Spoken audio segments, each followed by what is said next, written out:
or it is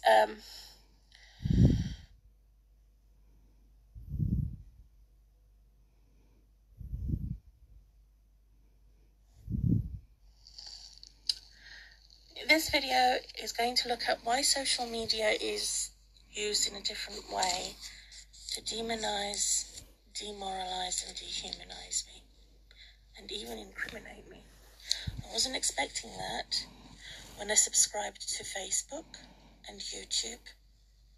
So I do my best to do a professional presentation, but it's sometimes a casual presentation because it's supposed to be my social media for the outside world and to connect to my religious places of worship.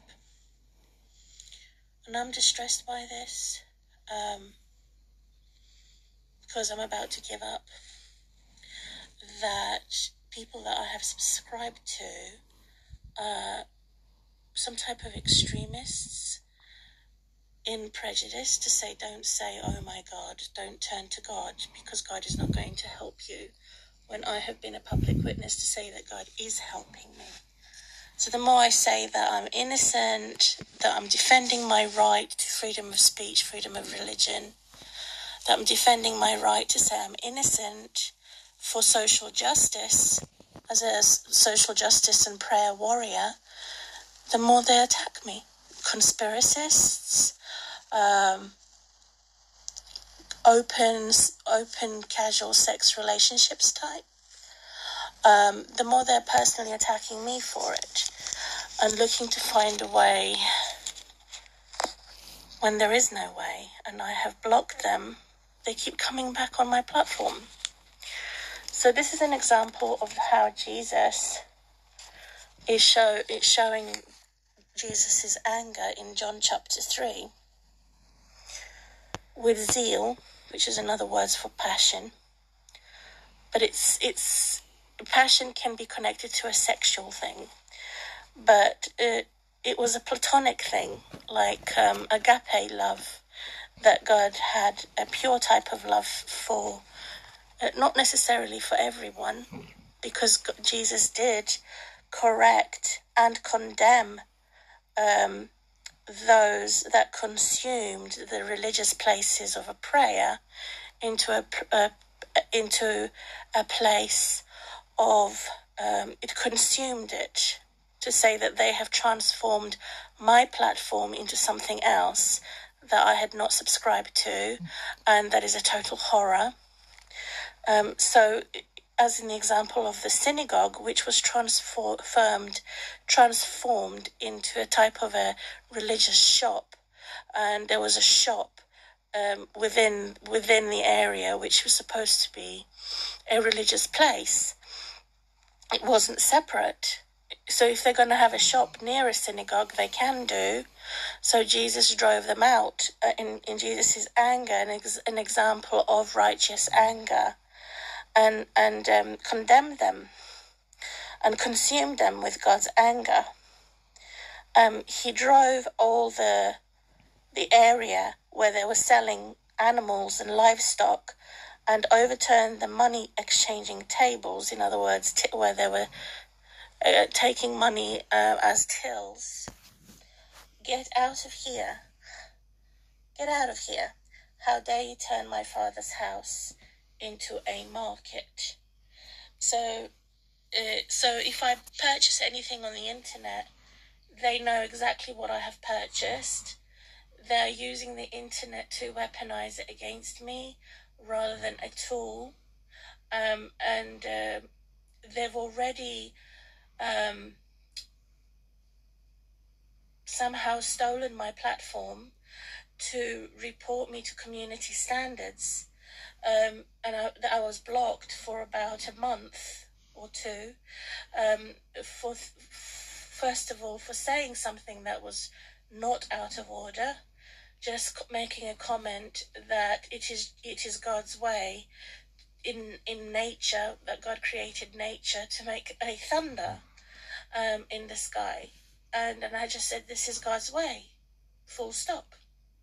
And because there was a picture of a thunder that somebody posted on top of the White House. And this someone I was following, and as I was following this someone posted this post with a thunder in the sky above the White House, which was a political orientated post. I just said underneath it, this is God's way to show that there is a stormy weather. That's all I said, full stop. So they demonized that, and they blocked me when they attempted to demonize me by the false pretense that they're there to help and support me. And so it wasn't a platonic thing. It was something else that I wasn't expecting. So it's an unpleasant surprise when I'm following a news article, or if I'm following something that's supposed to be educational, they would come and find a way to say that I'm not entitled to follow or subscribe to a certain individual. If I do, I will be targeted for abuse by somebody else who is their political opposition or opponent. And it's very distressing that I should be treated as some type of a law or a bait for them to chase me around and say, you don't subscribe to that one, subscribe to that one. It's embarrassing. It's shaming me for subscribing to someone that I don't know, that may have a bad reputation that I didn't know about. And so it is embarrassing. And so first of all, when I said something that was totally reasonable, they blocked me on my Facebook. I reported it, and then my report went missing to say that I did appeal, that it didn't go against community standards. And second of all, I became very, very annoyed, which is more than frustrated, about certain aspects of being watched for evil. And so I made a comment, which obviously my comment was an attack against the evil one, regarding the false narrative of someone coming across in the media to say we should have all the attention as false victims, in other words, as tyrannical victims, and the real victims have no attention. And so I made a comment on that, and it also got me, they also blocked me again for another 2 months, because that was me being angry and annoyed. But I still have a right to express my anger as long as it's within the context of and reasonable reason why I am angry. So it's made it very difficult for me to use my imagination for good. Somebody else is using it for bad. It's similar to a daydream. It's supposed to be a therapy tool for people who have physical pain, such as me, in the first instance. And to understand that my image, my face, my expression is going to change every day in a positive light. But they're there to make a negative impact. And they're there to spy on me, my lifestyle, to find a new way to make a new conspiracy against me in a negative darkness, which is a sharp contrast.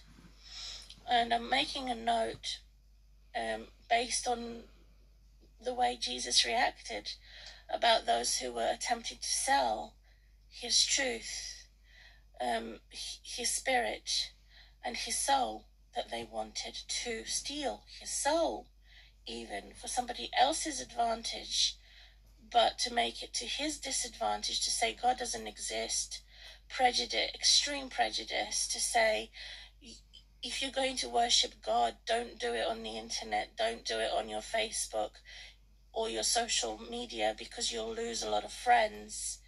And to me, that is terrible stereotype against Muslims to say that all Muslims want me to convert into Islam, because many Muslims have understood my Christian background and had accepted the fact that I'm a Christian and I'm not going to convert.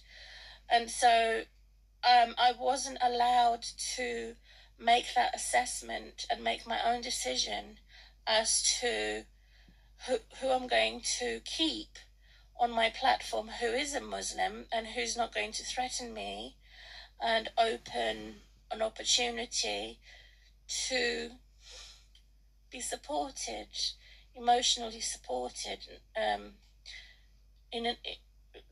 not the negative aspects of me. I'm not begging from anybody. The negative aspects of me expecting someone I subscribe to meet. It reflecting on the water, it's very unpredictable, because with the deterioration and the corruption in the water,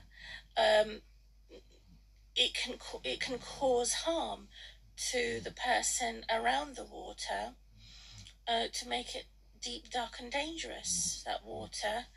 And it shouldn't be like that, because a lot of money is paid to Facebook as a company to protect the internet, my language, my culture, rather than fuel me like fire, where more and more coal is put in to treat it as iron or some type of metal going into the fire, or clay that is going to be broken, which is a dominion on all the human race using the internet or connected to the AI somehow. And the human race original intention in supplying the internet is to look at the negative aspects of the internet for protection, but to make the people who are paying for the internet service aware of what their intentions are, what their motives are, so that I have a right to create my own content and protect my own intellectual platform for the social media. But it is a lot about that decision, how I'm going to be divided in the community of the internet. And many people are confused the language that I'm using, because I'm trying to put in order my thoughts about the internet and how it is used in a negative light, in a negative darkness, more than in a positive light. And Jesus understood this in Jesus' anger in this parallel universe that we live, to say one man's food, another man's poison. Not everyone has the same taste.